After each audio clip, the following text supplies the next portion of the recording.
Hola amigos, bien o no, y saludos otra vez desde aquí en Río Negro.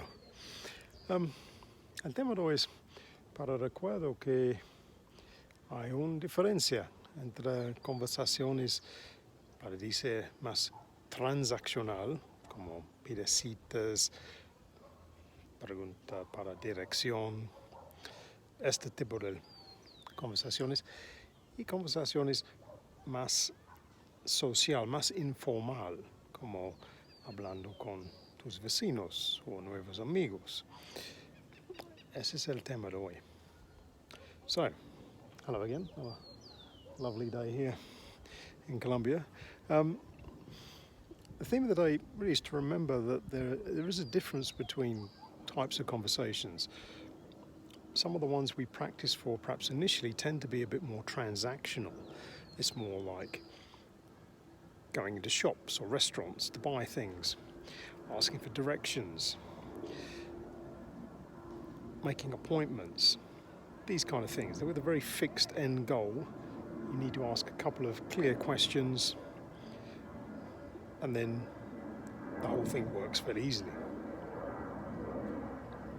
But often a lot of our conversations aren't like that. They tend to be a bit more relaxed. So rather like when we've changed our location and we're more on our holiday, if you like, the whole pace of things changes, slows down, it's less reactive. Often our conversations are like that. They're more relaxed, they're more informal, they don't follow a standard pattern. So when you're talking with new friends or neighbours and they're just talking all kinds of strange stories about things, there's not necessarily an end point to the conversation, it's just we're talking about things. So in these type of conversations we have to be far more ready to ask those kind of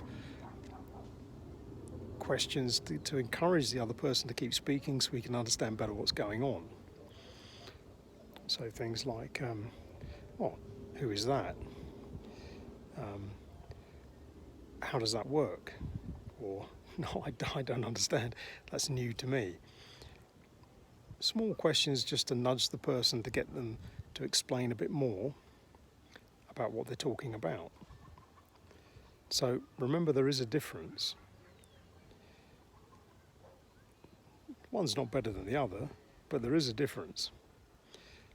And particularly when you're in more informal situations, really it's better to, as we've said before, listen more, speak less. On a happy note, we'll say cheerio for now.